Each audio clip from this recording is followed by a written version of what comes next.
with me.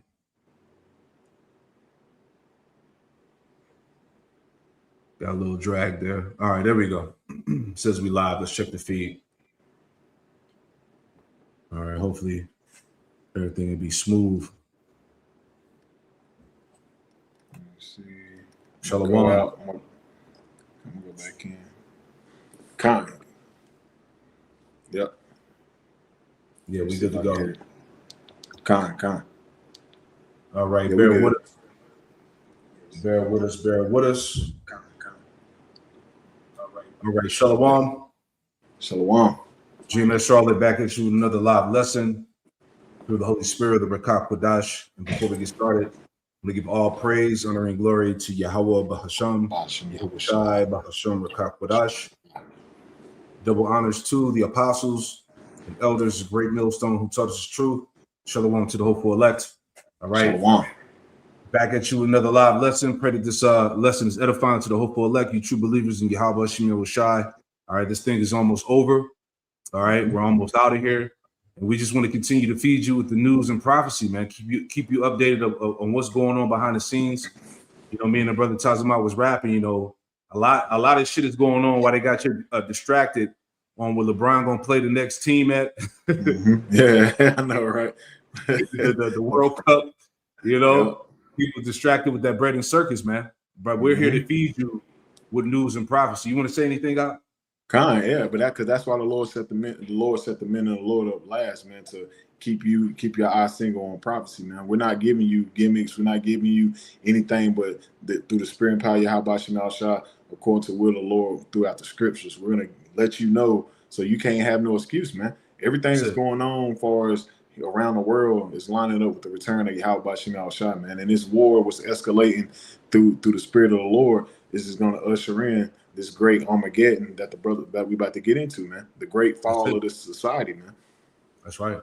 So we want to get into that here. News and prophecy. A great violent transition is underway.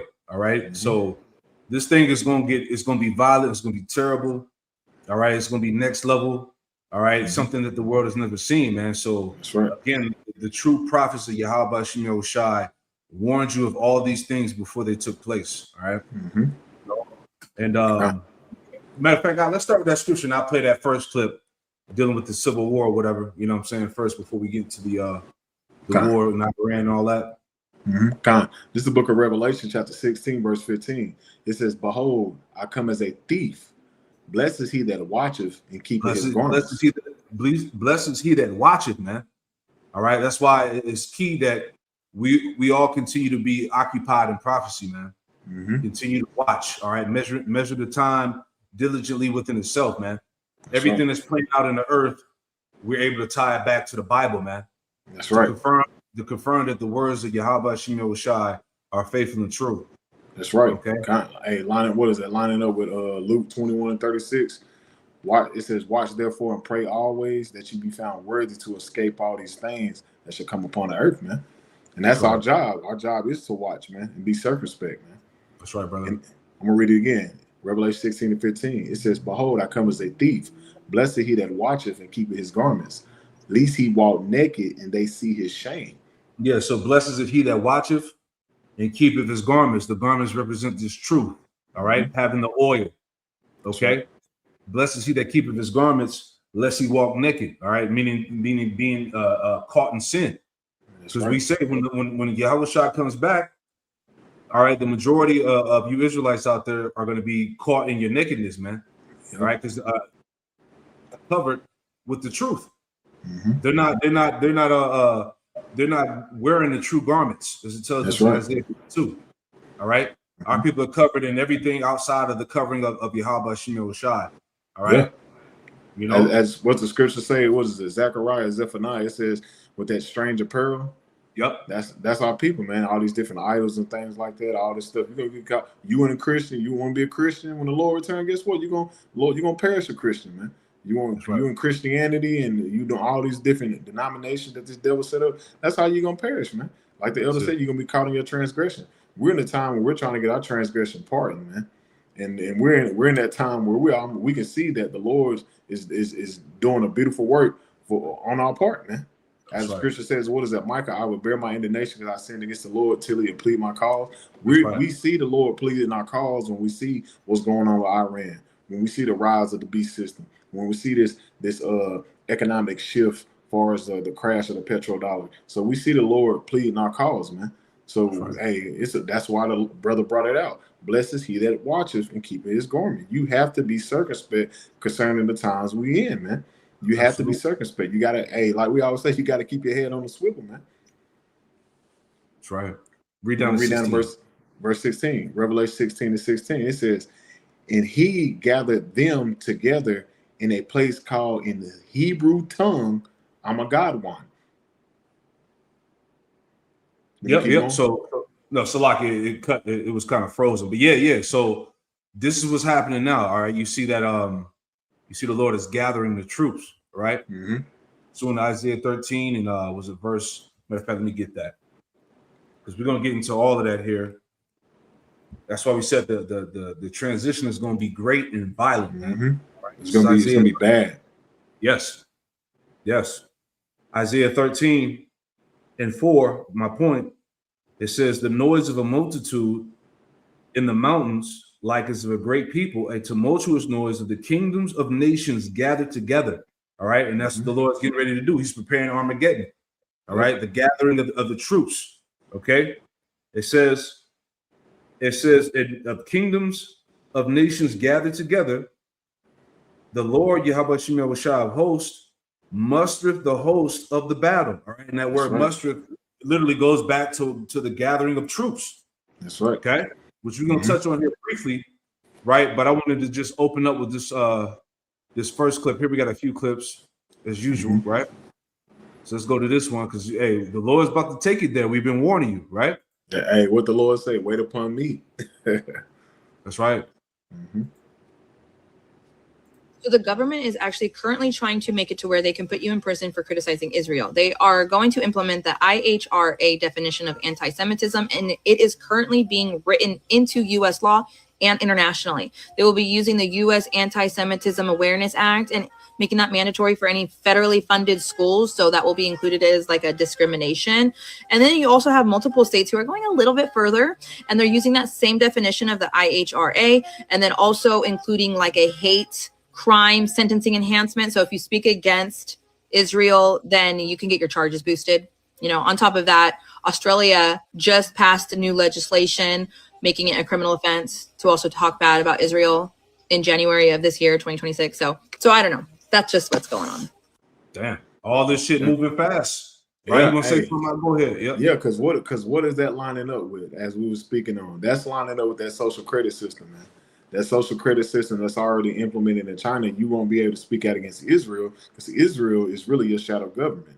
So you won't be able to talk about them and speak on certain stuff concerning Jeffrey Epstein and all these various other things, even when concerning the scriptures, remember? Because remember they said if you speak on if you anti-Jews, you anti-Sim. So it's a lot of stuff that Esau Edom has already been trying to sign the legislation and the law. So the majority of the people won't even catch on to it because they're gradually setting these talking points into this new social credit system where you won't be able to buy or sell, which is part of the beast system, man.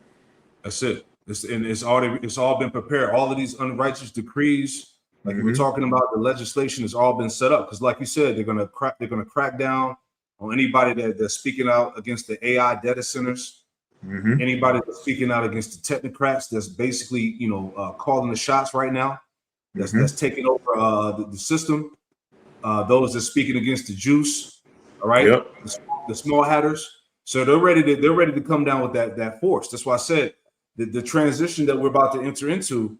All right, it's gonna be extremely violent. It's gonna be crazy, man. Yeah, it's gonna be like, hey, Daniel's 12th chapter. It's gonna be a time that has never been since we've been a nation. Since anybody been on earth, it's gonna be bad.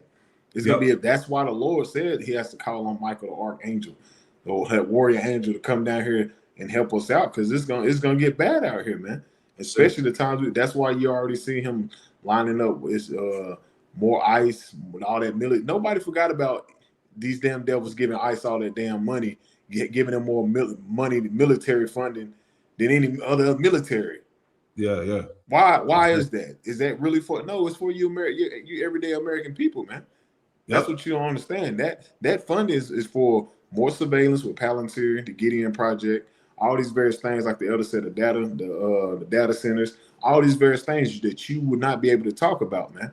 You would not be able to go on your highways and hedges and protest and ride in the streets over the data centers and the pollution of the water and stuff like that. No, because they are already putting it in the law. If you speak out against it, we're coming for you, man. We're going to put you in these re-education centers and lock you up and deem you a terrorist. Is that not the same thing that's already in China?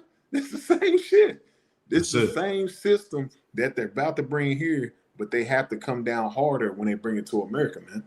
Exactly. That's why they merged. They just merged the tiny top government with the American government, man. Yep. And then on top of that, you got the 48ers.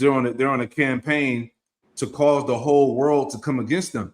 You see that? And it's actually happening. Everybody around the world is against these people. And what are they doing? Now they're pushing forth the laws that, look, you say anything, you speak out, we're gonna come after you. So look, time like no other. Hey, can I grab this for you real quick? Because you just said this Obadiah verse 2. It says, "Behold, I have made thee small among the heathen. Thou art greatly despised." Exactly. Yeah, that's exactly what the elder just said. They're literally setting it up where everybody hates them, but they're gonna write it into law, just like even with the what's it called? If they just gonna shoot missiles on everybody. What's it called again? Samson option. Yeah, the Samson option. Because that's what Amalek's setting up. He's setting it up where, all right, everybody hates us because they know that what we really been doing. So if anybody really trying to come against us, we're just gonna end everything. We're just gonna just nuke everybody. That's the same shit he's setting up right now, but he's even in the law with the other things he's lining up. That's the same shit he's coming with, man. He don't want nobody talking about him because he's been found out. It's so much exposure on Esau where you wasn't talking about the tiny tots. Now that's your everyday conversation, man. Exactly. That's the everyday conversation all over the internet. It's on you social media platforms, all these various talking points on Esau Edom, on who's really controlling this, who's really behind it. The tiny tots, man. That's it. I want to read this real quick. Revelation 12. Okay, this is Revelation 12 and 10. Is it on the screen up? Con, you want me to read it?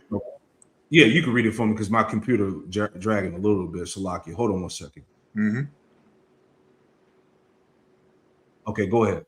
Con, this is the book of Revelation, chapter 12 and 10. It says, "And I heard a loud voice saying in heaven, now is come salvation and strength in the kingdom of our power and the power of his Mashiach.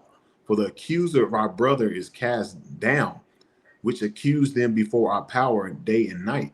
Yeah, the accuser of our brethren is the Edomite, man. Okay, and right now the world is watching his spiraling downfall, man. Okay, this is why, like we said, they're coming up with the legislation to persecute anybody that's pretty much calling out their plans. That's exposing them. All right, because at this point, the spells, the lies, the witchcraft, all of that is wearing off the people. That veil is being pulled off the people's eyes. So now people see the perpetrator, man. The one that's always playing victim. That's the one you got to watch out for. The person that you can't speak about that's always playing victim. What's up with that guy? So now people are looking at like, these people are always playing victim, but they be the main one starting shit. Yeah, so now everybody's like, nah. Say what you say, go Cal. No, I said what they trying to hide, right? Exactly. Now it's been found out what you've been trying to hide the whole time. You've been trying to hide your identity, who you are. That's right. That's the real thing. That's it. You got it. You want me to keep going? Yeah, read down to 12. Verse 11, Revelation 12 and 11. "And they overcame him by the blood of the Lamb, and by the word of their testimony, they loved not their lives unto death." Yeah, and this testimony that we have is what's defeating this man. This testimony that we have is bringing this man's empire down, man. Okay, the spirit of truth. Okay, Yahweh Shem Yahushua, those strongholds, man. All right, was 2 Corinthians 10:4. Okay, the weapons of our warfare are not carnal. Not carnal. But the power of the Most High. Yeah, it's all spiritual. Okay, so this testimony is the end of his power. Yep. You know, read on. Verse 12. It says, "Therefore rejoice, ye heavens, and ye that dwell in them. Woe to the habitants of the earth and of the sea, for the devil is come down unto you having great wrath, because he knoweth he have but a short time." Yeah, so he's getting ready to come down with great wrath because he knows that he have but a short time. That's why this video was pretty heavy, because all these things are being put in place. I think she said, was it January or something like that? Yep. November.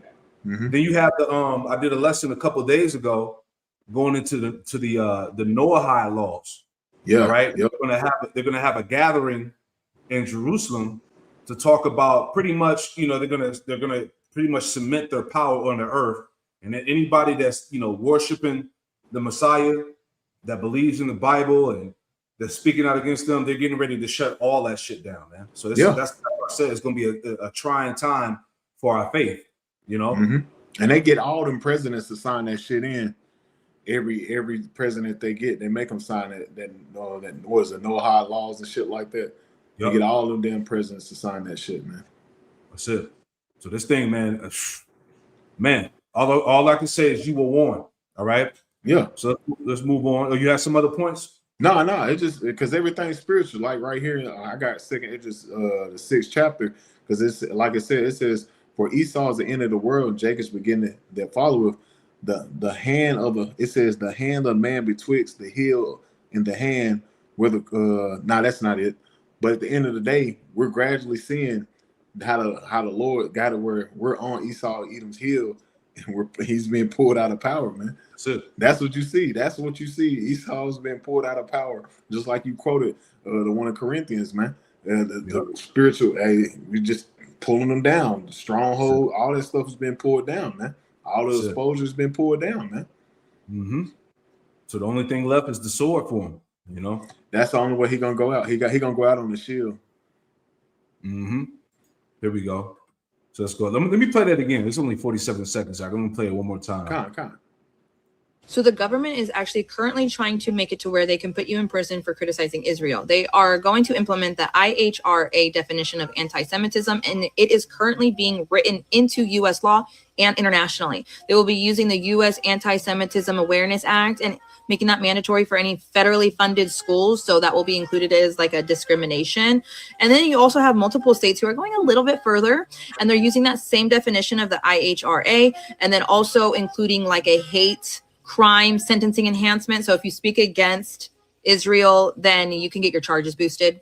On top of that, Australia just passed a new legislation making it a criminal offense to also talk bad about Israel in January of this year, 2026. So I don't know. That's just what's going on. Yeah. So prepare to be persecuted, man. All right. Prepare to be persecuted. Prepare to stand on your beliefs. Mm-hmm. All right. Prepare to hold it. It's going there. Yep. All right. Yep. These things have to happen in order for the kingdom to come. All right. This is that. Can you real quick in Acts? Let me pull it up. Acts 14 and 22. Yeah. This is the prime example of that scripture. Let me pull that up. Acts 14. These are the straits that have been set before us. Right. Mm-hmm. Let me get it real quick. I'm moving a little slow, Slakia. No, I got it right here. You want me to read it? Yeah, I got it in the screen right here. You got it. Con. And it says Acts chapter 14, verse 22. And it says, confirming the souls of the disciples and exhorting them to continue in the faith, and that we must through much tribulation enter into the kingdom of Yahweh Bashim al-Shah, man. You can speak, bro. Con, because that's, as the elder was saying, man, all these various things you see Esau Edom doing, who was he mainly targeting? That's really going to target the men of the Lord. That's going to target our talking points. Because the one thing we understand, Esau Edom wants to outlaw the Bible.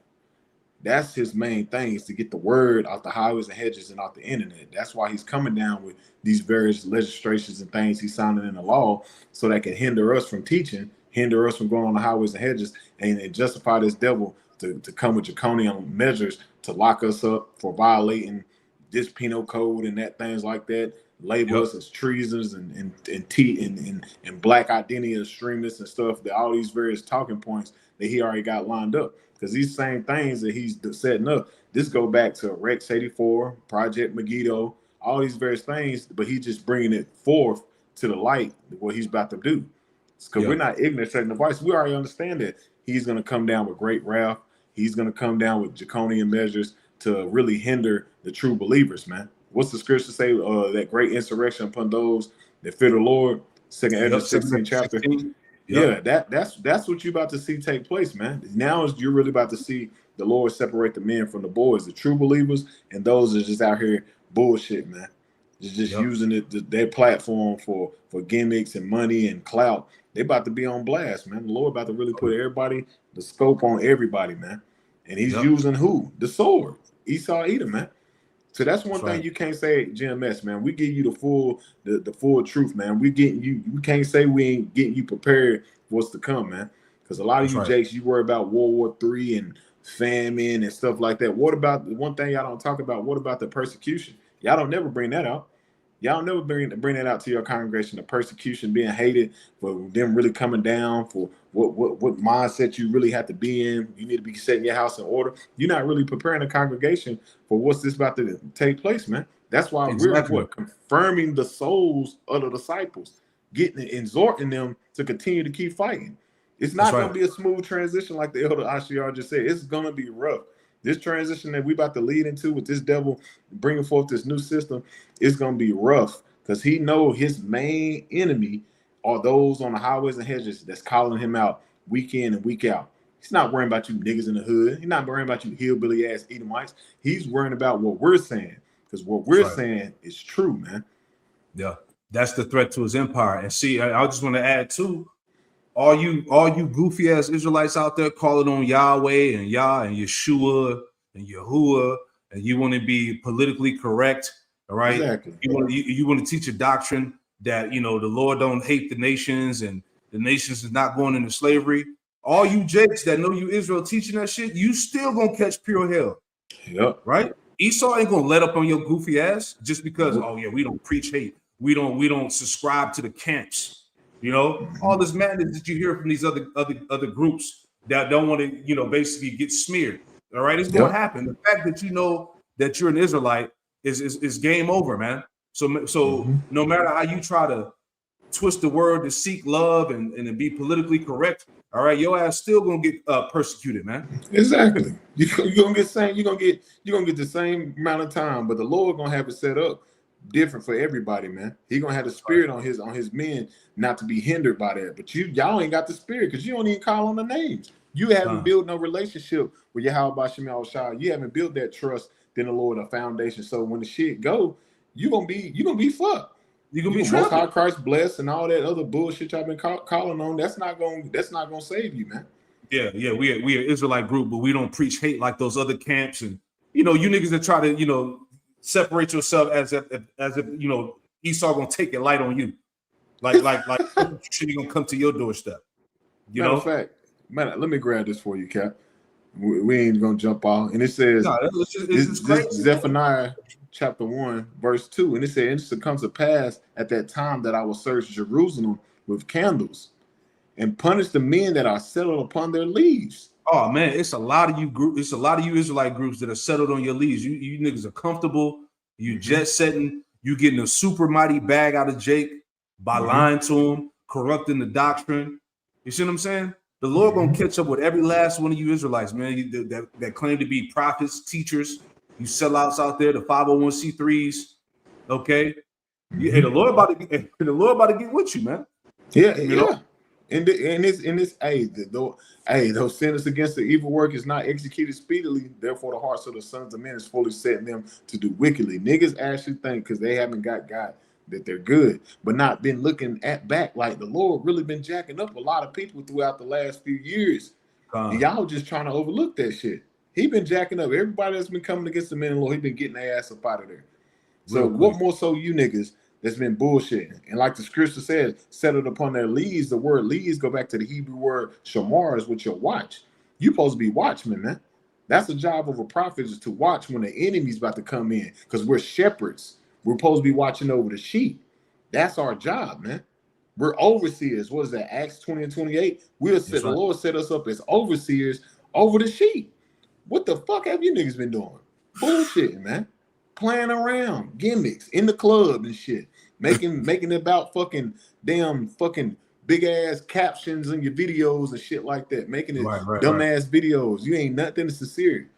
I'm gonna finish this, Cap. And it says the Lord will not, and it says that they say in their heart, the Lord will not do good, neither will he do evil. That's what these niggas are saying. They telling you not to really stress about persecution in martial law and stuff like that, man. They telling you that a lot of, remember, niggas was saying that's not gonna happen. They telling you that, oh, Jacob's trouble, man, that's not gonna happen, man. The Lord, hey, that's not gonna happen. You don't have to worry about Jacob's trouble. They're not telling you when this transition that you read about, that's gonna be rough, man. It's gonna be bad. It's gonna be a lot of bloodshed when the transition. Anytime it's a transition of empire, it's always bad before it gets good, man. It's always been like that, man. Throughout all history, when it's been a transition, how the Lord always set it up because he ruled in the kingdom of men. It's always got worse before it was a little bit of peace in that kingdom, man. And that's the time we're into now, man. We're witnessing the fall of this devil, and we're about to enter into that transition where it's about to get rough, man. And we're warning the hopeful elect, hey, this time of you need to be locking in more than ever, man. Absolutely. I'm glad you said that, man. Guys want to jump to these different podcasts to be the next Israelite superstar. You got opportunists that want to show up and do these whack ass protests and marches to get that claim of fame and to make it seem like they're doing something, man. We supposed to be warning our people about the prophecies, man. Right? Hey, what Apostle Paul said, with all love and charity, but I'd rather you prophesy. That's right. That's it. That's literally that's literally our job. He said, I'd rather you prophesy. Because when we're prophesying, we're warning. Charity and all that stuff, that's good. Getting back to community, that's all that's good. But what is our job as prophets? Is to prophesy, to say before. We ain't supposed to be out there cook out every Saturday, sweating, grease and shit, goddamn cooking fish, passing plates out, coleslaw and shit. No, man. We supposed to be on the highways and hedges teaching that word, man. That's good. Hey, man. That shit, hey man, that video was funny as hell. I'm sorry, Cap. Goddamn $12 brew. $12 got brew. Niggas out here teaching and cooking chicken. Come on, man. Can't make this up. But this is why. But you see how the Lord, we're not getting off the top, but you see how the Lord really made it where it's a stumbling block. Where you got camps like that set up as stumbling blocks where Jake's looking at this like, man, something off with that shit. Then you got the purple Power Rangers over there. Like, man, something off with it. Then you got the niggas in black, something off with it. Sakari, these niggas arguing, something off with it. So it's just that's the Lord set it up that way. The Lord set it up that way where a lot of Jake ain't gonna be able to skim through the different avenues of the camps to get to the who really got the truth, man. The Lord set it up that way, man. Because he don't want everybody to get it. He just wants you to know you're an Israelite, so he's justified in judging your ass, man. That's it, man. It's cold. Hey, I'm trying to be on the right side of history, brother. That's it, brother. Hey, that's it. That's why we exhorting. That's why we exhorting you true believers to continue in the faith, and that we must, through much tribulation, enter into the kingdom of the Most High. The tribulation is going to happen, man. All right, we're going to have to bear our cross. All right. So anyway, let's get into it here. All right, this hit the news earlier today. NBC News. It says Iran and Kuwait report attacks on water and power infrastructure as strikes escalate. Okay. It says Kuwait reported severe damage and advised civilians to ration power after Iranian attacks, while Iran said the U.S. struck a desalination plant that supplies water to thousands. Right. So let's play this clip. Gas prices rise as U.S. and Iran escalate attacks. Let's see what we get from it. Bear with me. Good.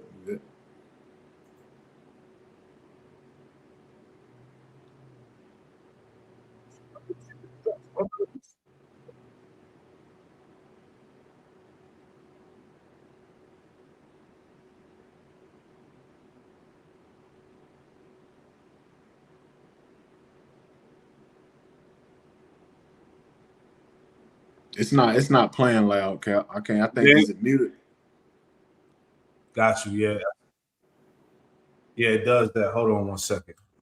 Let me go back out. Yeah, it does that when I switch through tabs for some reason. I'll pull it back up.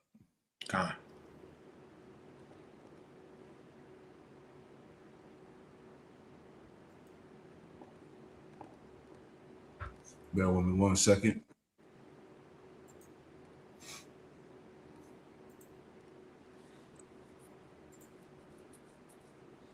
I'm gonna read this while you doing that, okay? Yep. This book is Zephaniah chapter 3, verse 8. It says, "Therefore wait upon me, said the Lord, until the day that I rise up to the prey." And that's, as we've been going into, you're supposed to be in a time of waiting upon the Lord, man. Hasten the day of the Lord's return. That's the mindset, man. Not entertaining all the folly and bullshit. You're supposed to be recognizing stuff like this was going on in the news, realizing this is going to affect you in your day-to-day living, man. That's right. There we go. Let's see if it works. Ready? Yep. Tonight, the destruction of a surveillance tower said to be used by Iran to track targets in the Strait of Hormuz. The new video from US Central Command, hours after releasing dramatic footage of US Marines rappelling onto a tanker. As gas prices in the US rise and traffic through the Strait of Hormuz fell to a 3-week low, the US again attempting to force Iran to back down. President Trump promising results. You will see the fruits of that labor very, very shortly. But Iranian state media releasing video of its own, saying this footage shows a drone attack on a Thailand-flagged tanker in the strait. And Iran accusing the US of killing civilians in the bombing of this bridge near the strait. Tonight, Iran releasing this poster of 7 people it says were killed in strikes on bridges, including 3 women and a child. Their funerals announced for tomorrow. And Iran said these drones were launched at US targets in Kuwait. A desalination and energy plant were hit. In 24 hours, Iran targeting 7 US partners and allies in the region. Here, an ammunition depot in Iraq hit. While here in Doha, we heard loud explosions which shook the windows. Qatar says falling debris injured a child. Yep. So basically, what we're going to play here in this next clip, couple of clips here, the media is not being honest about the deaths. You're expecting the... Let me pause that real quick.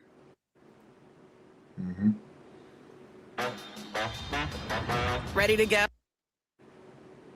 Okay, so what I was saying is that the media, the mainstream media, is not being honest on reporting the actual deaths that are going on out there in Iran and the so-called Middle East. Because you got to understand too, there are military bases that are being bombed out there, man. All right, and there's soldiers that are dying by the boatload, man. Okay, so they're pretty much downplaying, because one part of the media is saying that they're destroying Iran right now, but that's not the case. Okay, they're being aided by Russia and China. Okay, the tactics that they're using against America right now, they can't get with them.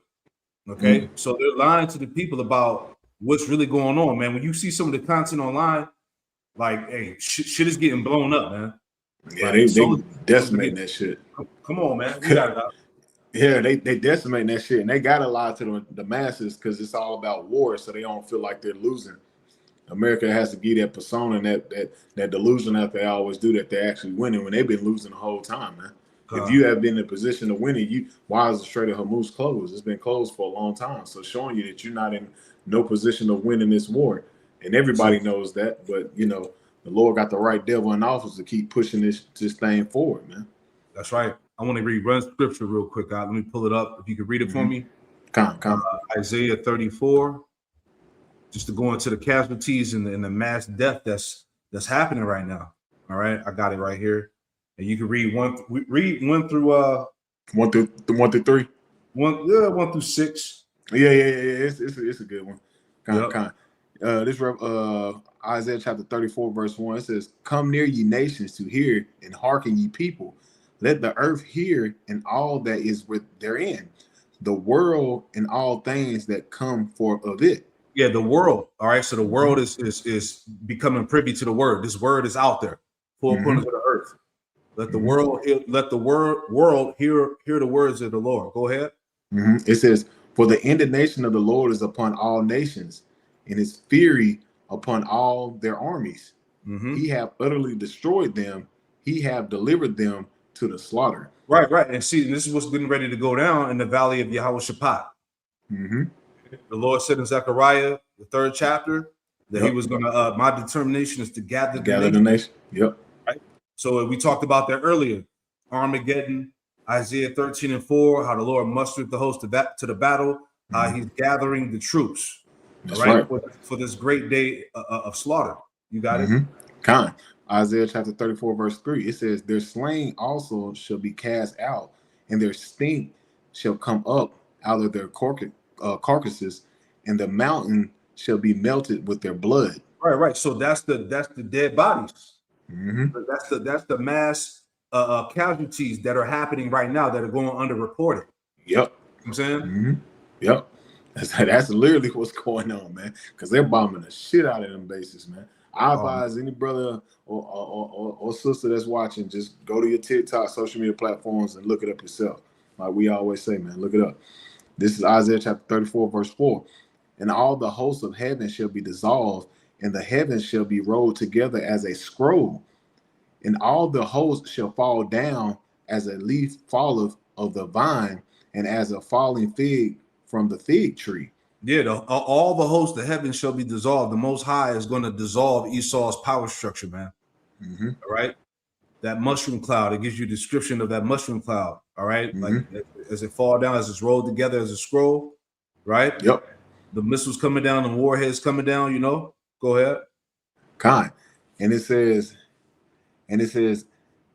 where we at? Verse 5. Kind, my fault. It says, for my soul should be bathed in heaven. Behold, it shall come down upon Idumea and upon the people of my curse to judgment. Yep, it's getting ready to come down upon Idumea, Esau, Edom, America, Babylon the Great, man. Upon the people of my curse to judgment. Proverbs 3:33 says that the curse is in the house of the wicked. Okay? So this destruction is at the doorstep, man. As we keep talking about. Go ahead. Kind, because this is what's gonna happen. That's what that thing is talking about. If you're new to this, that's what it's talking about. A scroll rolled together. That's what's coming on a global scale. A massive one is coming to America. And it says, verse 6, Isaiah 34:6. It says, the soul of the Lord is filled with blood. It is made fat with fatness, and with the blood of lambs and goats, and with fat of the kidneys of rams. For the Lord hath a sacrifice in Basra, and a great slaughtering in the land of Idumea. Yep, the Lord has a great sacrifice in Basra.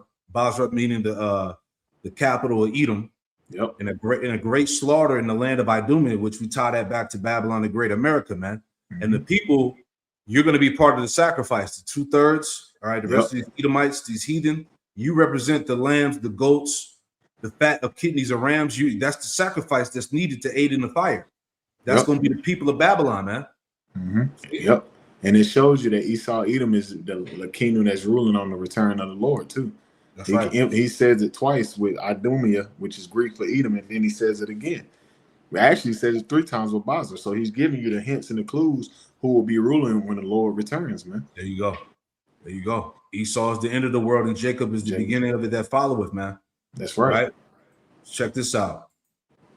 Right. Let me know if you hear it out. Con. I'm finally starting to see people talking about the fact that CENTCOM is lying, and there are hundreds of dead U.S. soldiers, thousands of casualties. I have been screaming bloody fucking murder for months. They are annihilating our bases in the Middle East. Barbecue chicken type shit, okay? They are fucking us up. And there are still motherfuckers out there who are like, oh, you know, there's only 18 dead U.S. service members. Brother, there was 18 dead on day fucking 1. We have been getting our shit pushed in left and right at every single one of our fucking bases. So surprise, surprise, when you build bases across the entire fucking planet, it's easy to bomb and kill you. And also, nobody's addressing the fact that, like, everybody who died over the past 48 hours, they were all air defense specialists. We're talking about the people who are trained in shooting down the Iranian drones and the Iranian missiles. You know what that means to me? It means the Iranians got some pretty good fucking intel. Not only are they bombing the shit out of our bases, not only have we used 80% of our fucking interceptors and we're rationing ammo, sometimes not even trying to shoot that shit down. Not only all that, but the Iranians know what part of the base to hit to take out air defense specialists. Donald, you are outmatched. You are outclassed. And we are out-fucked because of your decisions. Whew, man. Told ya. Yeah, hey, Iran is putting belt to ass. And remember, I had brought this out maybe about a couple months back, but it was an article, a heavy article that was brought out that Russia was supplying Iran with intel, man. Yep. So they know exactly where the base is at, what they got, you know, what type of ammunition they dealing with. You know, they got the whole nine. Yeah, just like me and you were speaking on before we turned the camera on. Who you think been supplying the Ukrainians with intel and weaponries and things like that? They know that NATO and EU and America has been supplying them. So you don't think that Russia and China and North Korea and all these other nations that's on that side of the world is not supplying you with intel? Come on, man. That's what kills me with you everyday American people. They actually think y'all of them. Americans are the most smartest and brightest. No, man. They ain't loyal to you. The hell they loyal to you, damn, to Babylon for, man? They already seen how America gets down, man. That's why the scriptures say, how is the whole hem of the earth cut asunder, man? You see it? Why is it? You seeing it being cut asunder right in front of you, man? The Lord is plummeting their ass, man. I got to get one scripture because everything he said is fulfilling this prophecy here. In 2 Ezra 15, right? It said that the dragon would get the upper hand.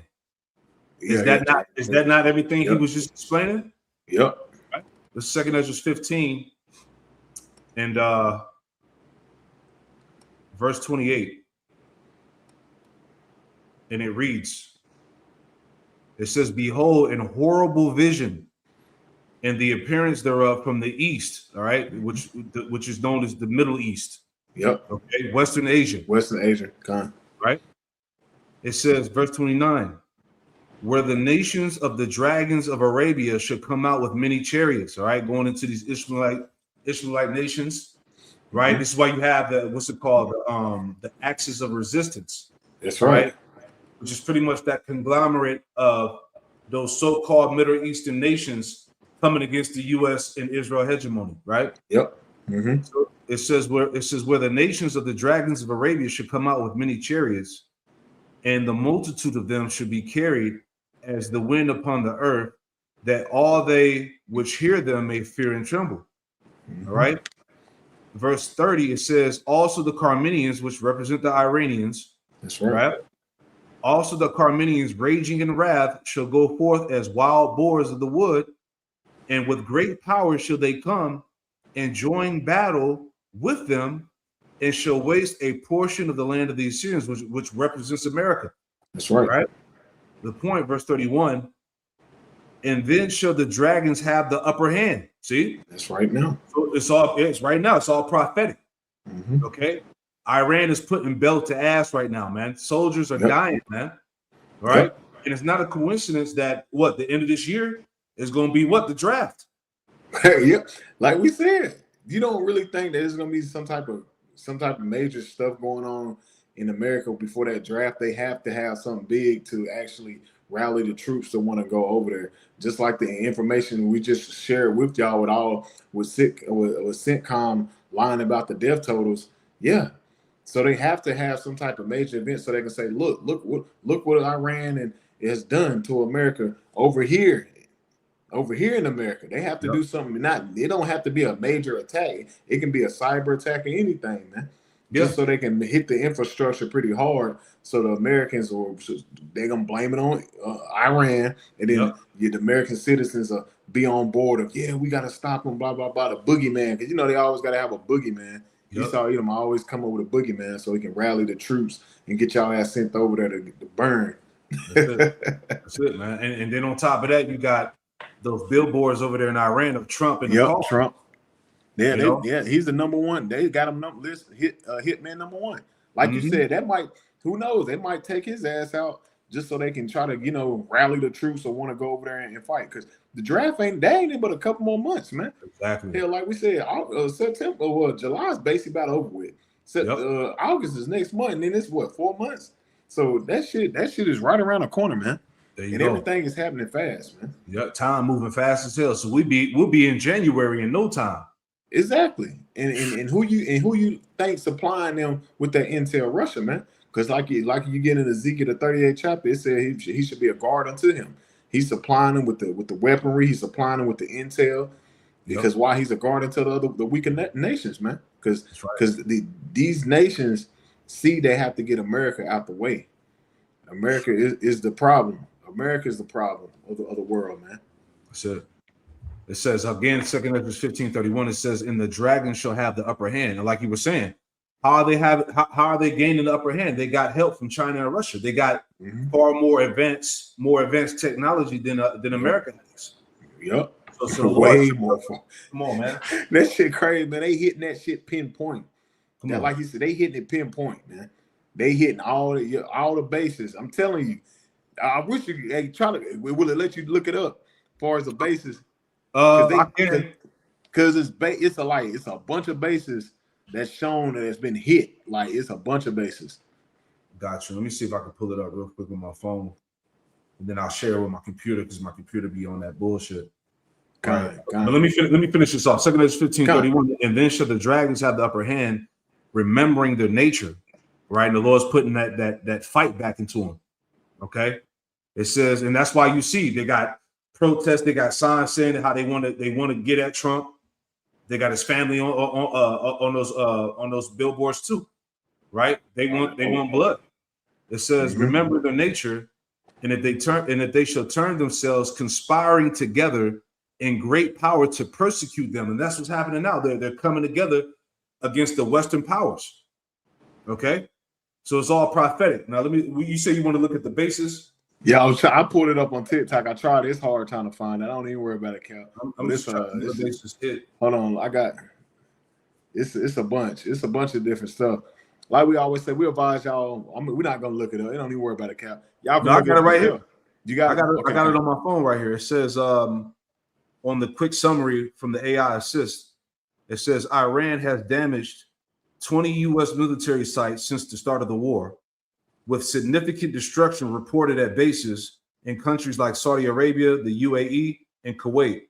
The total cost of the damage to U.S. facilities is estimated to be around $29 billion. With some cheap ass damn drones. Come on, blowing man. up all that shit. Ooh, man. That's crazy. Who you think supplied with them cheap ass drones?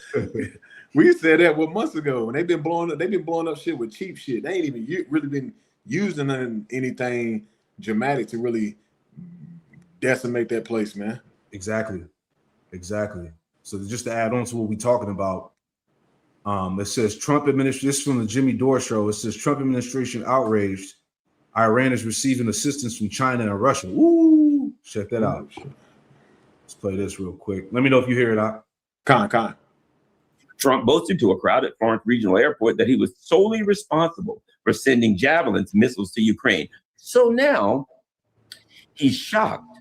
He's perplexed that the Russians and the Chinese might be helping the Iranians when, in fact, he bragged about sending missiles to Ukraine. Again, I'm Garland Nixon. I'm standing in for Jimmy Dore. So let's go. Iran is receiving assistance from Russia and China. Unbelievable. Isn't that something? Who would ever think that Russia and China would have the motivation to help someone that's firing at the United States? Oh, There you go. Hey, you just said it. Ezekiel 38. Yeah. Right? Right And in your it's not, face. it's not a surprise to us. We understand what's going on. Yeah, because it's prophecy, man. That's the it. Lord mustered the host to the battle. That's Was it. it Joel the 3rd chapter as well? The Lord is gathering all the armies to the valley of Yehoshaphat. Mm-hmm. Everything is the Lord's will. Man, hey, shit is getting hot and heavy, man. It's getting crazy. It's You getting know? crazy.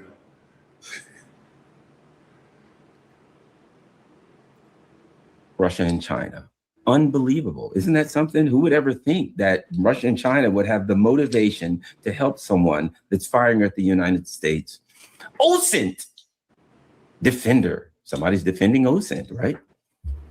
Okay, open source intelligence for those who don't know what OSINT is. In addition to the Wall Street Journal's earlier reporting, they also reported that U.S. officials are worried that recent Iranian strikes on U.S. bases and infrastructure in the Middle East and their increasing accuracy are the result of military-to-military intelligence cooperation with Russia or China.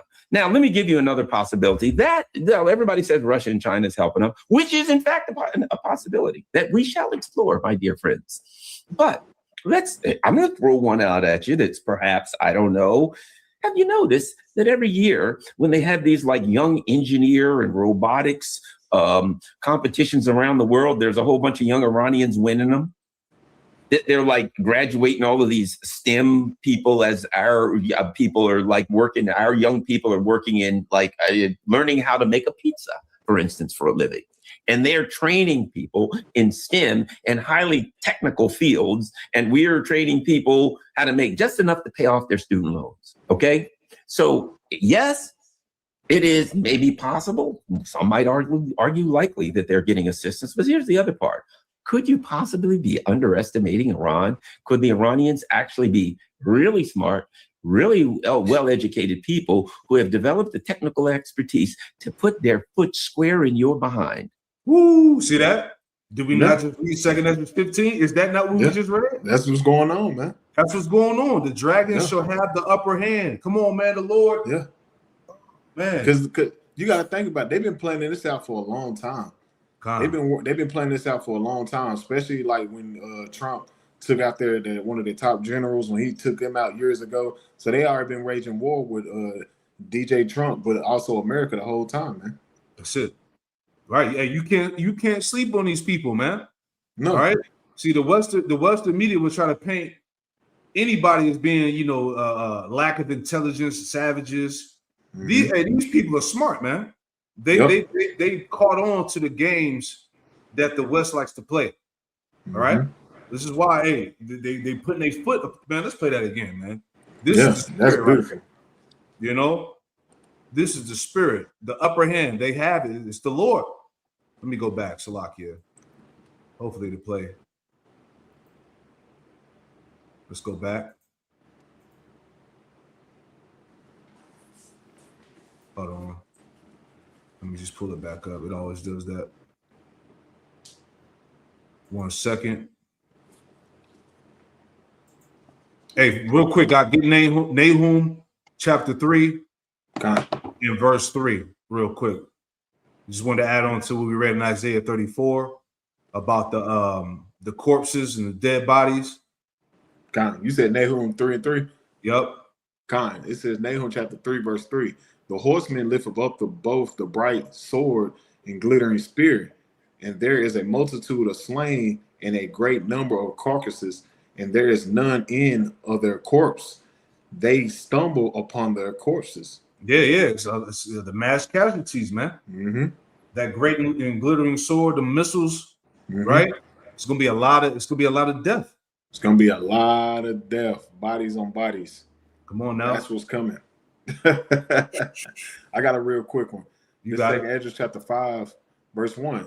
Nevertheless, coming the tokens, behold, the days shall come that they should dwell upon the earth, shall be taken in a great number, and the way of truth shall be hidden, and the land shall be burdened of faith, and all the various things that you can see taking place, the tokens, the prophecies, and you see in that great number of slain and death is coming upon the earth, man. and faith will be limited in that time. Only ones that gonna have faith are the men of the Lord in that time. Because when you walk around, and you see dead bodies on dead bodies, you ain't gonna really. You can be like, is there a God? That's the mindset that's gonna be hitting a lot of people. Is there a God? If there was, why would he let all this stuff happen? That's that's about to take place. That's what's going on over there in Iran right now. We're over in the Western Asia right now. You don't think a lot of them soldiers saying that? Is there a God? Why is this stuff happening? Because the Lord is about to put the spirit on these other nations to really decimate this damn place, man. Come on now. Here we go.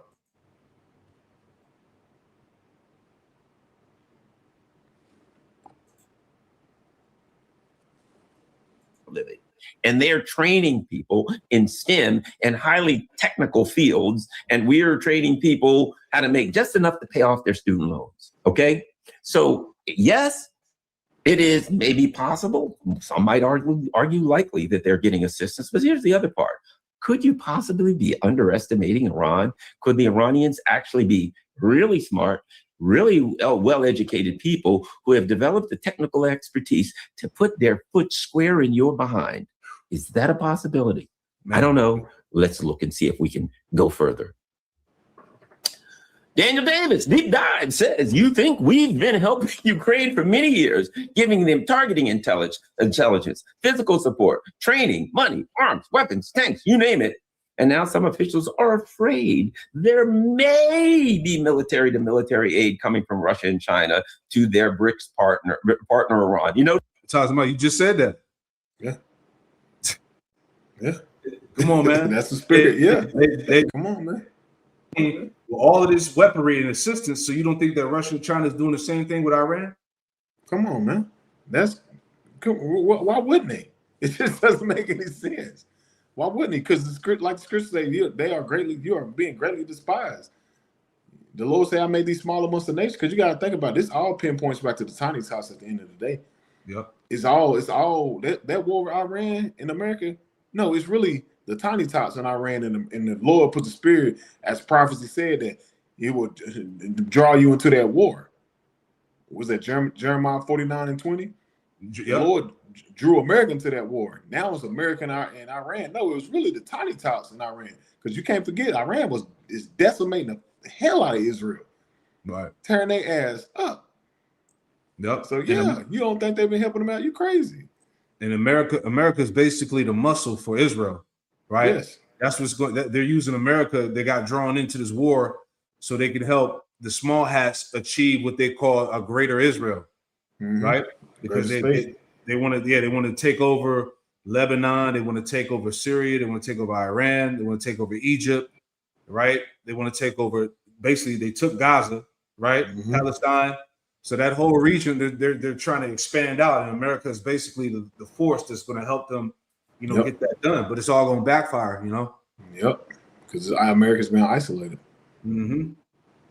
What is that? Their BRICS partner Iran. Who could have seen that coming? Well, let me ask you this. Would China be motivated to do that? As we scream all the time that we're going to attack China, could China have any motivation whatsoever to help the United States, get blasted? How about Russia? Can you think of any reason? I can't. What Russia have anything against us? We've never done anything to them. Let's continue. Hold on a minute there. Pacific Shift. U.S. to build a missile wall against China. U.S. general confirmed provocative plan. Provocative is one way to put it. Nuclear war starting plan is another way to put it.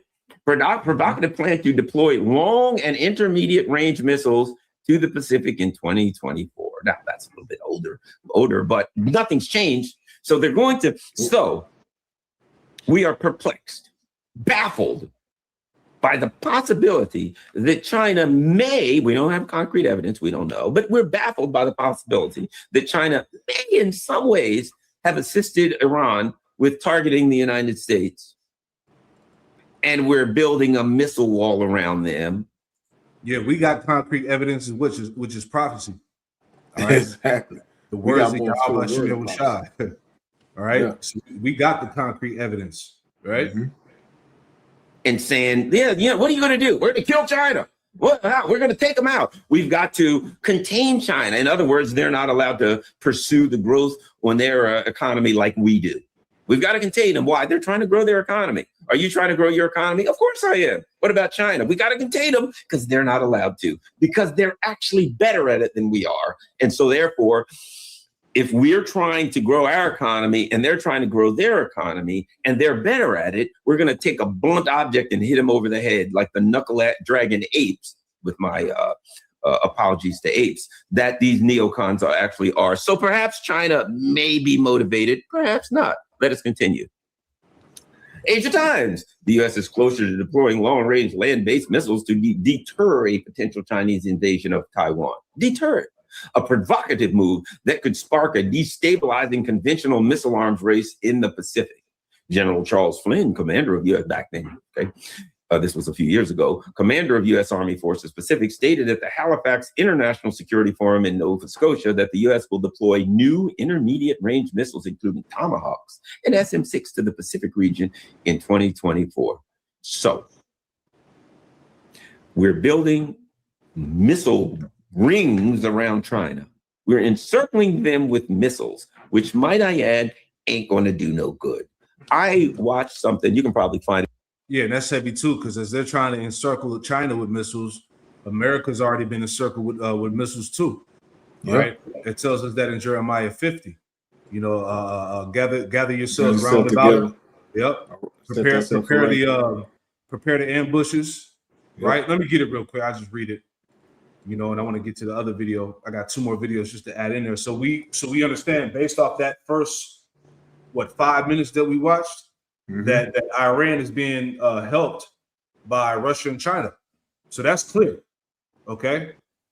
Let me get that real quick. I think it's Jeremiah 50 or Jeremiah 51. Prepare the ambushes, right? I think it's Jeremiah 51. I'm putting it in the search right now.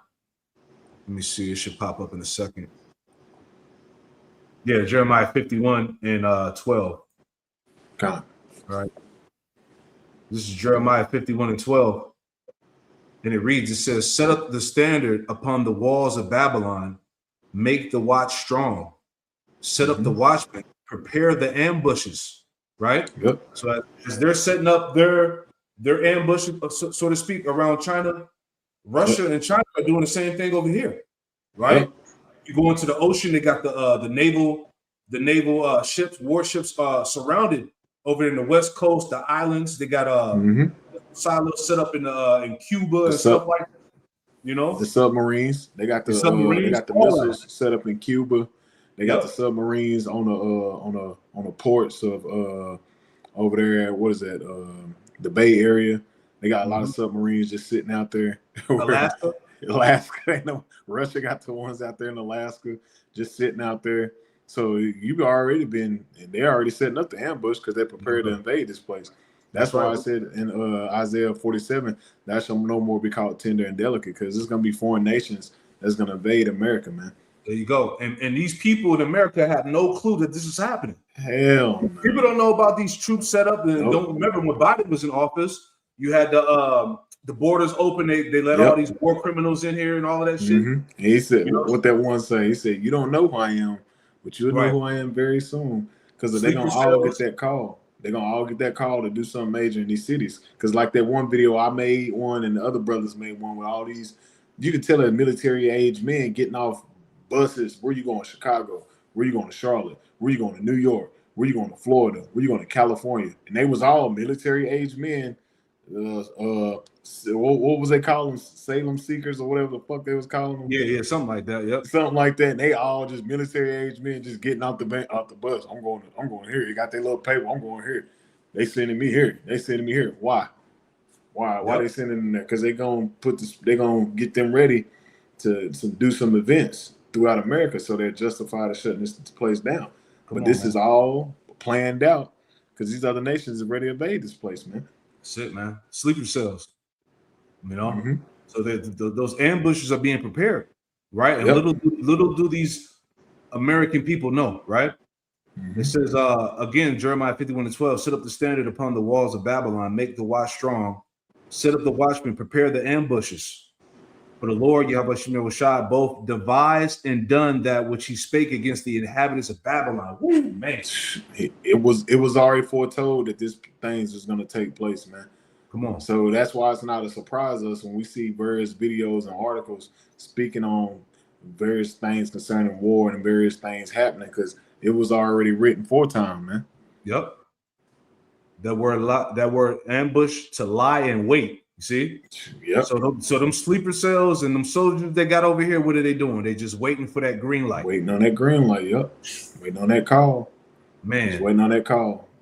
Because remember the Iranians said we ain't gotta hit you with missiles or nothing like that. Remember they said that. They said we got sleeper cells all through America. Exactly. All we gotta do is call them and activate them. Mm-hmm. And they said that was months ago. We've been doing this for years, but that's big set up where they're gonna activate the sleeper cells so they can do various things throughout America, man. Remember, America was on high alert when they first went over there for sleeper cells. And what did the American people do? They went right back to sleep. That's it. And that's actually, matter of fact, that's in 2 Ezra 15 too. Let me finish it out and we'll go to the next video. Because that's what I wanted to show those first few minutes of the support they're getting from China and Russia, right? Which further fulfills prophecy here. But this is back in 2 Ezra 15. Hold on, let me share my screen, Salakia.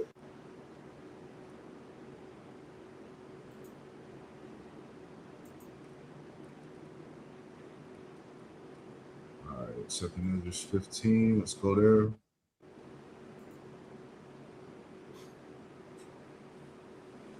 Okay, so back in 2 Ezra 15, and 2 Ezra 15:31 again, it says, and then shall the dragons have the upper hand, all right, which we just heard here, remembering their nature, and if they shall turn themselves, conspire together in great power to persecute them. Verse 32, then it says, then these shall be troubled bled, and keep silence through their power and shall flee. The point, verse 33, and from the land of the Assyrians shall the enemy besiege them and consume some of them, right? So what do you have? You got Salaki, man, my computer's tripping. Let me go back to it. I don't know why I just did that. Hold on. Right? I'll read it again, Salaki. I don't know why I did that.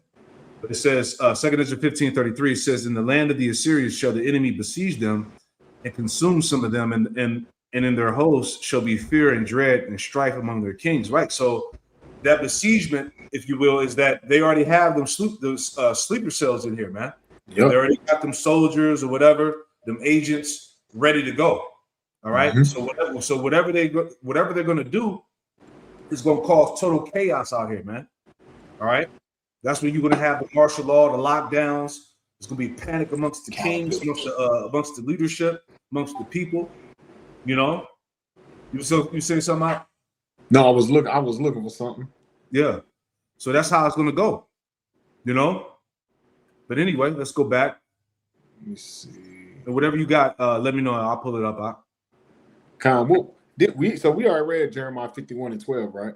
Yeah, we read Jeremiah 51:12. Yep. Let's see. Let me go to this one too. I actually give me 1 second. I got one. Yeah, go ahead. I'm gonna play this other clip. I meant to play this one earlier, but I'll play it now, and then we'll get back to the mass casualties that's going on right now. So let me play this one real quick. Kanye. We should have read down the verse. Let me see. I can go back. Can I read it real quick? Yeah, let me go back. Hold on. I'll go back. Just jump down. I'll jump down to verse 14 when you pull it up. All right, here we go. Jeremiah 51:14. Yep. Jeremiah 51:14. It said, the Lord of hosts hath sworn by himself, saying, surely will I fill thee with men as with caterpillars, and they shall lift up a shout against thee. And that's what's going on, man. As brothers, we was just talking about all these sleeper cells. The Lord is filling America up. All the borders is, been so in shambles throughout these last few years, and the Lord is filling Babylon up with caterpillars, man, with men. So that's what you're seeing taking place, man. It's about to be something big taking place here in America very, very soon, man. Very soon. Very soon. Yep. Great point. Let me play this real quick, and like I said, we'll go back to to the mass casualties. Let me just play this quick one, about a minute and 55 seconds. Con. There's going to be a food shortage. Not maybe, it's already in motion. And here's what you need to know if you live in the city. Last week, the president declared a food supply shortage and lifted the tariffs on fertilizers to soften the blow. And here's why. Since late last February, the Strait of Hormuz has been nearly closed. And about a third of the world's fertilizer moves through that one waterway. When the president starts dropping tariffs, you know there's a real problem. So why does fertilizer matter to you? Fertilizer helps crops grow. Less fertilizer, less crops, and smaller harvests. Smaller harvests mean less food. And when there's less food to go around, the prices go up, and that's a shortage. It doesn't start with empty shelves. It starts with climbing prices. Now here's the part people miss. Grocery stores are not warehouses. They hold about 3 days worth of food, and they depend on constant deliveries. The shelves look full because deliveries never stop. Disrupt the deliveries, and those shelves empty fast. So what gets expensive first? Not everything at once. Imported and out-of-season produce goes up first because it rides on global shipping. Then eggs and chicken because feed costs hit them fast. And dairy and meat as the feed keeps getting pricier. Grains and bread come out last. That's next year's harvest. And the UN says it's going to be even smaller. How do you get ahead of it? Decide as a family how much of a buffer you feel comfortable with. I feel comfortable with 3 months. You might be comfortable with 2 weeks. Either way, that's your call. Then build up from there. Buy what you already eat and just buy in depth. If you like peanut butter, buy 5 cans of peanut butter. And then look to shelf-stable items. Pasta, beans, rice, oats. Every week, buy a little bit extra, and you'll start building out a stockpile over time. Start small, stay consistent, and you'll never be that person panic buying when shit hits the fan. We knew this was coming. Follow for more practical tips. We knew this was coming. That's right. Yep. Yeah, Hey, I told you. We been knew it was coming. That's it. I just thought it was a fucking joke. They about to find out. Con, I got something for you. Got it. This second Ezra chapter 6 and verse 22, straight to the point. It says, "And suddenly shall the sown places appear unsown. The full storehouses shall suddenly be found empty." Like she said, them grocery stores, them mom and stop shops, all them places, they only last for about 3 days worth of food, man. Because Right. you already know, you see it around Christmas time and fucking Black Fridays like it used to be back in the day. That shit gone. 1 hour and some change. All them people raiding in them stores, grabbing shit and running. That's coming. That's coming. Your Dollar General, your Dollar Trees, your food lines, your Costco's, your Publix, your Sam's Club, your BJ's. All that shit is gonna be gone. Them major big warehouses, maybe a week, maybe. Yeah. They're gonna get all that shit gonna go down, man. Yeah, That and shit's gonna go down bad. And don't forget, people gonna be getting robbed in the stores, outside the stores. You Motherfucker know, gonna be dead right on the aisle where the water at. Motherfucker gonna be dead. Mhm. Somebody done cut them. Somebody done shanked them for the water and shit as he's trying to run out. You're gonna see women and children trampled in there and shit. Men, people, everybody trampled. Just like it, they give you preludes of that. That's how Esau is a demon. He studies you, he studies people. He does that with Black Fridays and shit and sales and shit, and he see how the people reacts. And he'll see the people trampling over people just to buy a gift. What more so when you can't, when it's a lack of supplies, man. And what the scripture say in Luke, if they do this when it's plenty, what more so on the dry, roughly paraphrasing. When you got abundance right now, when they doing this shit on fucking holidays and shit, these wicked ass holidays, what more so is the lack of supplies, man? It's really gonna be bad, man. That's a great point. Yep. Let's go back to the mass casualties. I just wanted to play that. Just add on, gas prices rising up, straight over on moves. The supply is a good bulk of the economy here. It's a done deal. It's over with. All right, so this is from Daniel Davis. U.S. facing the risk of a mass casualty attack from Iran. Joe Kent and Lieutenant Colonel Daniel Davis.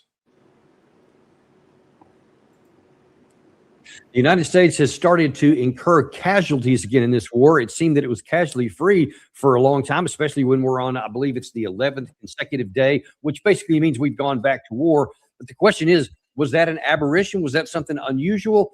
or can we expect more? Is there a chance for a mass casualty effect? And if so, what would that do to the war? Would that cause the American people to get more angry and want to go deeper? Or would it have sort of a Vietnam effect and make people say, what the hell are we doing? Let's get out.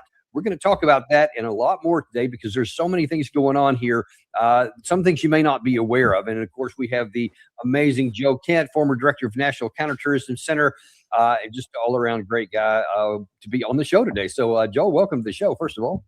Hey, Danny, great to be with you, man. Thanks. Well, listen, let's jump right into this here because you've been talking about the potential for a mass casualty event, given that we just had, most of the people on the mainstream media stuff is just focused on the casualties that they existed. And of course, the president's saying, oh, we're going to avenge them. And Secretary Hegseth is saying we're going to avenge them. And so, but what are you concerned about? You're invited to join Phoenix Energy's next webinar, where you can drill deeper into our bond. Just pass.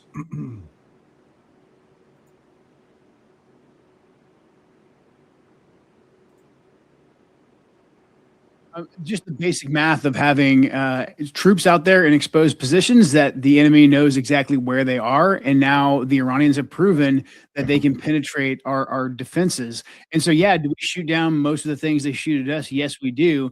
But it's basic math. We have to be lucky every single second of every single day. The Iranians only have to be lucky once. By hitting that base in Jordan with those ballistic missiles, they showed us that, like, look, they can reach pretty deep because Jordan's a good deal. It's a good deal away from Iran. And so they basically showed us that if they wanted to, they could reach out and touch something that would, tip off a mass casualty event like one of our ships. I understand our ships have, sophisticated and adequate armament and the ability to defend themselves. But again, if they were swarmed with drones, with ballistics, would they be able to do that? So I am afraid that the longer we stay in the region, the more we are inviting a mass casualty situation. And then we won't be able to say, hey, we just did a couple retaliation strikes and now we're done.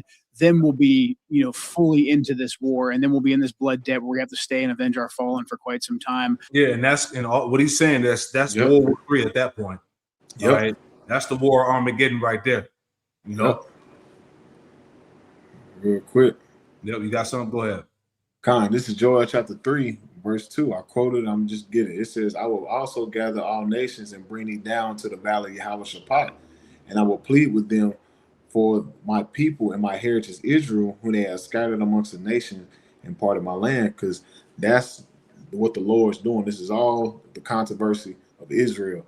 What you're seeing taking place on a global stage, this is the Lord doing this for his people. What a lot of our people don't understand, all this stuff with this war is for the Lord pleading our cause. And the Lord is gathering all nations. All nations are gonna get drawn into this war, man.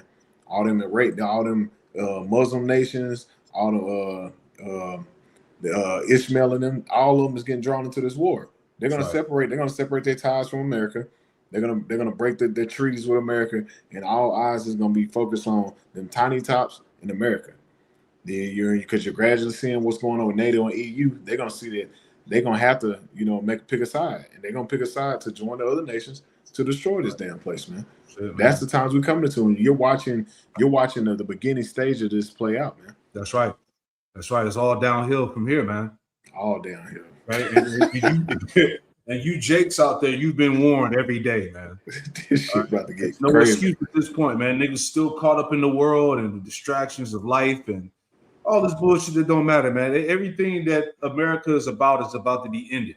All right. Yep. And that's how you know this place is really done, Cap. Because if they talking about casualties already and talking about having to avenge these lost ones and all that, showing that this shit really about to go. They are already in the mindset of saying they're going to be over there for years, which we already know that you ain't gonna be over there like you think you is. The Lord gonna speed that shit up. He gonna put that thought on Russia to really annihilate your ass, man. That's the times we're coming into. It's not gonna go the way Esau, Edom, and these other nations think it's gonna go. It's not gonna go the way you think. We already understand. We got it. We read it every day. It's in the scriptures how the way it's gonna go, man. But the Lord is speeding that thing up where it's gonna be some major shit that's gonna take place over here in America as well, too. That's right. The president did several days worth of retaliatory strikes for the 3 that we just lost recently, at plus the 1 up in Iraq. And I think right now the prudent thing for him to do is to say, hey, I've got no good ground options. I've got no good military options. We can stay here and bleed longer and invite more risk. Or right now the president could say, hey, we're done. We declare victory and leave. I'm afraid he's not going to do that because of what we're seeing him say now publicly. I'm afraid that we're going to double and triple down, and we're inviting that opportunity for a mass casualty situation that's only going to get us sucked further into this thing. So that's the top of my concerns right now. There's some other concerning stuff that we can get into that the Israelis said earlier today that we should look at too. Yeah, definitely want to get to that too. I want to stick on this issue here because it's not even the math seems to be getting worse. Not even just like, well, we're knocking down everything or most things, but apparently we're knocking down less and less because the Iranian side there's a lot of satellite imagery out there now that's showing they have pinpoint accuracy. Whatever's getting shot down, I don't know, but what's getting through is dead on target. This information was just out today. This is Mario Nafal released this earlier today. Said in the aftermath of the Iranian missile strikes on the U.S. facilities in the Middle East, and I think by that he means the Jordan one where the casualties occurred, he said from U.S. soldiers themselves, here's what one of them said. From what I'm hearing, and we're getting projected impact data, but the missiles are changing trajectory multiple times in flight so that the projected impact warnings are no good. Targeting data is obviously getting fed to Iran from China or Russia. They say obviously. Hey, the Lord has America confounded, bro. Yep.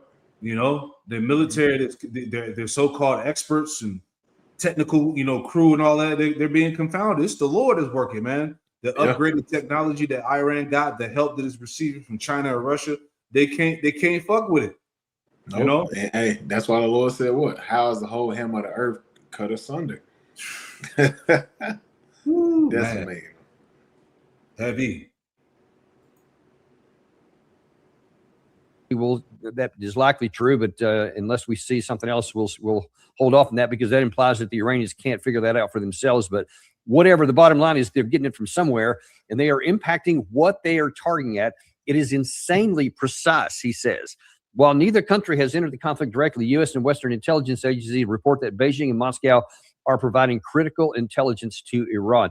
I want to take a bit of that first of all, but what do you make of this? And the Iranians have been claiming that this was going to be the case for several weeks now, actually a few months, that their more sophisticated missiles were coming that had the ability to change flight. Now it appears that's happening. What is the impact of that on the ground? I mean, it's enormous. We put a lot of stock in the ability that when these missiles are launched, that we can figure out generally where they're aiming for.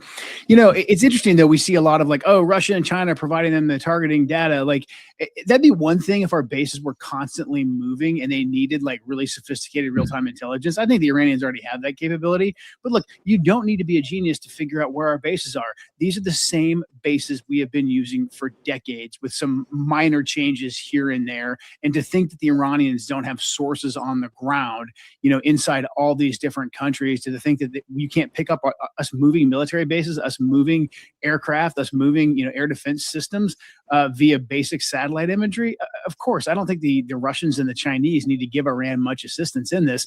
This is why us trying to fight from these static. Well, you in the rude awakening, Joe Kent. Iran is being supplied, man. Like, see, these Edomites is that ego, man. He doesn't really want to acknowledge the fact that look, Iran is whooping ass, right? Yeah. But they got the help, Mm-hmm. Bases, even if you wanted to continue the war, continuing to try and fight the war from these static bases is absolute stupidity. And anyone recommending that we should continue to fight the war from these bases, even just in terms of offering President Trump like good military advice, I cannot figure out for the life of me why the Department of War or whoever's advising him is saying, yeah, Mr. President, we're going to keep fighting from these known static locations because the Iranians can hammer them. It just becomes a math problem. And you know what? I don't even know what it is that they're doing there. I know them niggas are getting slaughtered. Yeah, that's what's happening. Right? You gonna say something about? Nah, you're right. The Lord they slaughtering their ass, man. You've been in that same basis for years. That's common damn sense. That's easy. That's slight work showing you the Esau Edom. There's no more wisdom in teaming. You're using the same military strategies, literally, that you've been using on the other nations. And Iran has been fully equipped and prepared for this conflict for a long time, man. Yep, that intel, man. There's no telling what type of intel they got, man. You know it was thorough too. So it was thorough shots. Yeah, they're saying that the targets are being pinpointed with accuracy, man. Come on. You know? Said shit moving in the air like they're changing, like they're ghost string this change where it can't even hit them. Man, we'll play about a few more minutes, about 6 minutes. Let's play about 12 minutes or so, and then those is tuning in. You can watch the rest of that. We'll wrap it up. Early in the war, there was lots of information that we had evacuated many of these bases. I guess we took some troops out, but obviously some are still there. And I've got to wonder, what are they doing there that they can't do literally anywhere else with technology, Joe? Yeah, I mean, I think early in the war, we started moving a lot of our troops away from the ones that were closer to Iran, like in Bahrain, Qatar, and in Kuwait as well. But we're still in Kuwait in some way, shape, or form. And we've moved a lot of our, I think, more critical assets further away. That's why the Iranians are showing us that, like, hey, you can move them to Jordan, but we can still reach them. Again, which is why the naval forces make me very nervous as well. So I agree with you. We proved with Midnight Hammer, and we've proved with the investments that we've made in over-the-horizon technologies and our ability to project. This digital calendar, lightening my mental load, makes it worth every. 1 second. Hey, this getting heavy, man.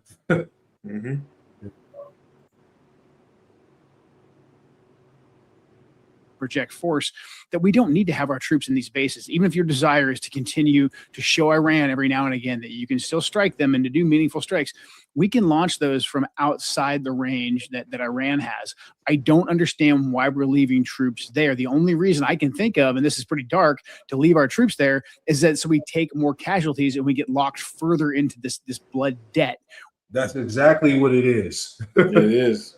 Hey, remember, it's a sacrifice. It is. It's all part of the plan, man. That's exactly what they want, man, because this has to go into World War III. This is the end of the world here, man. Yeah, it's a big sacrifice into their temple that they're trying to erect, that third temple. It's the greatest state of Israel. So they're dealing with Satan on the left hand side, so they require a sacrifice. Yeah, and they're using the soldiers as casualties, so they can further stay into this war and play on them. They plan on the masses' emotions, because you got to think about it. A lot of these family members, they about to get reports of their family members dead, man. Right. So they plan on their emotions, man. This is a mass sacrifice going on. I want to get one scripture. Let me see. I think it's Proverbs 15:8. Let me see what that says. Right. This is Proverbs chapter 15 and verse 8. And it says, the sacrifice of the wicked is an abomination to the Lord, Yahweh Shem Yahushai, but the prayer of the upright is his delight. Yeah. So, this whole greater Israel thing, what was the third temple that they're trying to do? Yep. You know what I'm saying? The red heifer sacrifice, all this high level left hand sorcery bullshit. Okay. It's all an abomination to the Most High, man. Okay, and it's getting ready to be turned back on their heads. Yep. It's gonna fall on their own pate. That's right. Let me see if I can play that part again. Basis. Even if your desire is to continue to show Iran every now and again that you can still strike them and to do meaningful strikes, we can launch those from outside the range that Iran has. I don't understand why we're leaving troops there. The only reason I can think of, and this is pretty dark, to leave our troops there is that so we take more casualties and we get locked further into this blood debt where we can't leave because our guys have gotten killed, and then now we can't surrender, we can't retreat because that's going to look like we're surrendering. When, again, like even in terms of just giving him good military advice, empty out these bases so Iran has nothing to shoot at, and then shoot at them from our platforms that can project power. I'm advocating for us just to walk away and not continue the war, but just tactically speaking, our actions here are incredibly stupid. And I don't think we're this dumb. So I do feel like to a certain extent, we are allowing our guys to be left in harm's way, basically to be human tripwires to further justify expanding this war.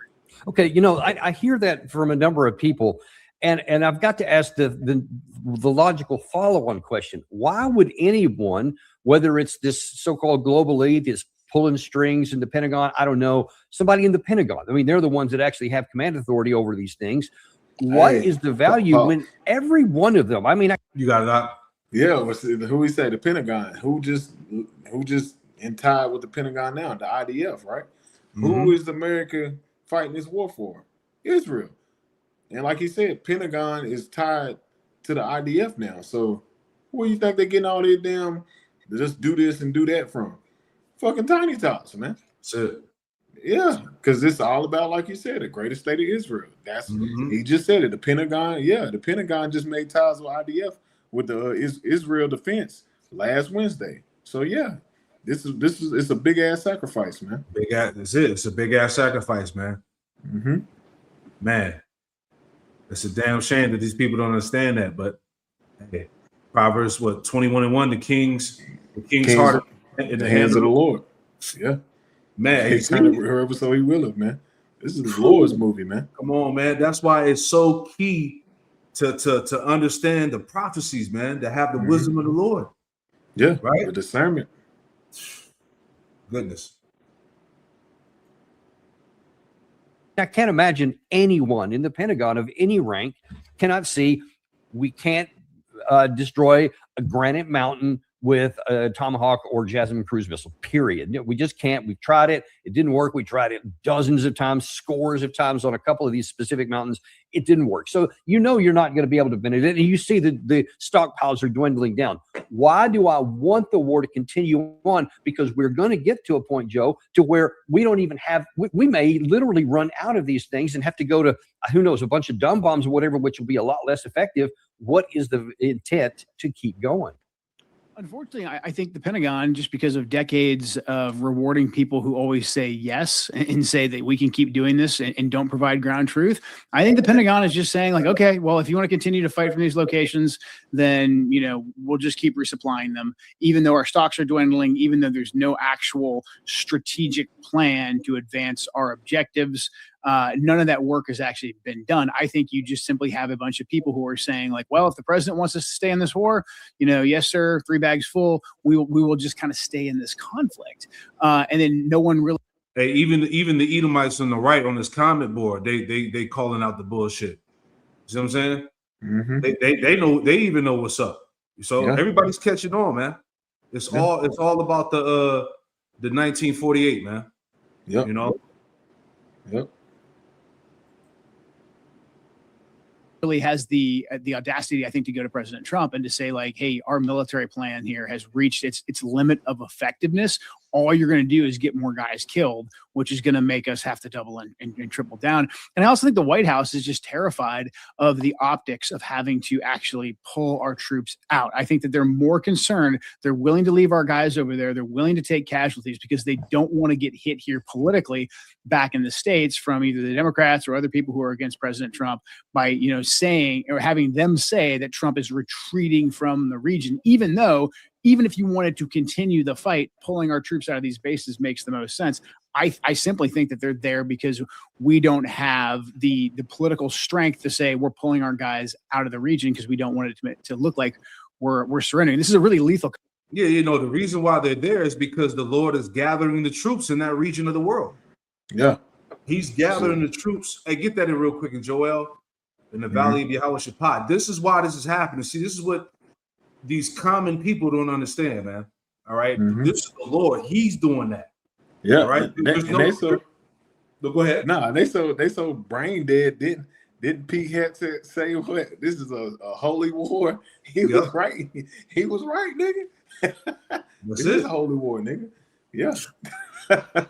You're going over there and fighting the holy war, and you got soldiers mad. Like, nah. Esau, the Lord put the spirit on Esau. He was right when he said that shit. He was right. This Joel chapter 3 and verse 2. I will also gather all nations and bring them down to the valley of the Yehoshaphat. And Yeah. and And that, go ahead. You speak on it, brother. Go ahead. no, I was finna and say and plead with them for my people and my heritage, Israel. Yep. So that's what it's about. It's not no pulling the troops out and bringing them home. And no, the Lord has this. This is specifically being done. All right. It's prophetic, man. Yep. Okay. You can't resist. Who can resist the will of the Most High? Nobody. You know? Nobody. So the Lord has this thing, Lord playing chess. He's putting all his different pieces in the right place, you know? Come on, man. Combo, I think, of just weak leaders at CENTCOM, and then also at CENTCOM and the Pentagon, and then also letting basically the public relations wing, the political wing of the White House run the war and give President Trump his advice. Does your child get overwhelmed easily during the day? Then We'll Loop play a little earplugs bit can more, about help a couple create more more minutes, and then we'll calm. wrap If this you're up. parenting a neurodiverse child. Now, you told us in a previous visit to our show here that prior to the start of the war, when you were still inside government, that there were plenty of people, intelligence and military, that said this. Hey, I see on here on the right, somebody named Real Judah LLC. It says, "Why are there no small hats on the ground?" Exactly. They're right though. Where they at? Exactly. You know, ain't this supposed to be their war? Exactly. Come on, man.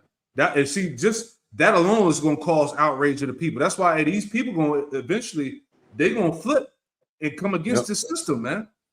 You know, we see it. That's like we talked about earlier in that first video clip we played. That Civil War 2.0 is going to happen, man. People going to be fed up. You know, because they're gonna it's coming soon. Because a lot of their damn family members they're gonna get that call. Yep, they about to get that call that they ain't make it. He ain't coming back. He gone. Little Ray, little Shaniqua, they gone. Man, they got hit on the base They got killed 2 months ago. We just now coming to you. Right, exactly. Yeah. For real. Man. 2nd Ezra 15, full effect, man. Sedition among men. All right, they should not regard their kings and princes. You know, because it's gonna make sense. Why? Because they're gonna be like, damn. So we're just losing our family members, while the people that's supposed to be within the conflict ain't even sending their troops over there. There you Doesn't go. make any sense. Don't make no damn sense. This is not going to work. Taking out the leader is not going to cause them to collapse. They're not going to come join us. They're going to take the Strait of Hormuz, all that kind of stuff. And then you said that slowly, you being one of them, were denied permission to even talk to President Trump. He started surrounding himself with the yes men. That's what, now I know you're not in there now, but if you have any context or what you're understanding since that time, now that it's clear, especially after the 40 days of bombing didn't work, the couple of months of the blockade didn't work, now the MOU wasn't satisfactory, surely there are more people around him now that can get in, that can tell him this is not going to work. You can say whatever you want. We're going to show you some things she said literally just an hour or so ago from the Oval Office. You can say that and that'll work, relatively speaking, for today. But even he has to understand, and so do these people inside, that I doubt that's going to get to November if that's what your objective is. So what is your understanding of how things are working inside the Pentagon? I'm sorry, inside the White House, in terms of people telling President Trump the truth? Well, when the MOU first came out and was floated, it seemed like there was a dose of reality there. The things that the vice president was coming out and saying publicly to kind of justify the MOU, and then a lot of what the president was saying about Israel's actions and why we needed the MOU. I mean, the president was like, he had a moment of clarity where he said, like, we have to do the MOU because of the energy crisis that will unfold if we don't get the Straits of Hormuz opened back up. And he stopped just short of saying that, like, you know, we had kind of ran out of military options, but it was pretty obvious that's why we were into the MOU, hence having the need to open up the Straits of Hormuz.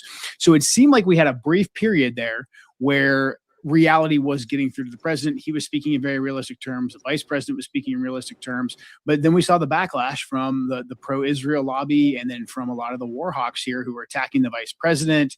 There were a lot of them who had been, you know, very supportive of the president when he was bombing Iran. They came back out against the president. And then in very short order, they dispatched Marco Rubio over to Lebanon to basically cut a parallel deal that basically negated a large portion of the MOU. And then we tried this thing where we were escorting ships, we're telling ships they could come through without coordinating with the Iranians, which was in the MOU. So then the Iranians started shooting at the ships, and that basically brought us back to where we are right now. So we went from being very realistic, realizing why we needed the MOU, to very quickly working against. Yeah. So you can watch the rest of that. You know what I mean? So the point is made here, man. There's no stopping this thing. No peace unto the wicked. All right, like it's going all the way there. Yeah. Right. Yeah. That's what you got to deal with. It's going all the way there. This thing is going to be a great violent transition. Okay, we're in the middle of it now. Okay. You know, it's only going to get worse before it get better. Yep, exactly. You know, this person here, I'm just reading a little comment board here. It says World War III is the plan. The U.S. is setting up justification for the use of nukes. The hope mushroom clouds will reinstill fear and compliance. You know, so that's what I said, man. It's no stopping this thing, man. Nope. All right, the president has horrible counsel next to him. You know, it's all part of a bigger plan. You know, we know the main thing they're doing, man. They're using war as a fear tactic to usher in this new beast system, but not knowing that whole shit is not gonna go the way you think. The Lord gonna still make that war pop off, man. They're gonna try to de-escalate it, but nah, the Lord's gonna speed that up. Yep. America is at the point of no return. That's right. We here, man. This is the end of an empire, man. This is it. It's definitely the end of the empire, man. That's why we say to you Israelites out there, repent, for the kingdom of heaven is at hand, man. God. You know, so we'll leave it like that. We pray that this lesson was edifying to the hopeful elect. All right, we're gonna close out by giving all praise, honor, and glory to Yahweh. Double honors to the apostles and elders of Great Millstone who taught us the truth, and shalom to the hopeful elect. Shalom. Stay occupied in prophecy. God. The water, brother, that was dope.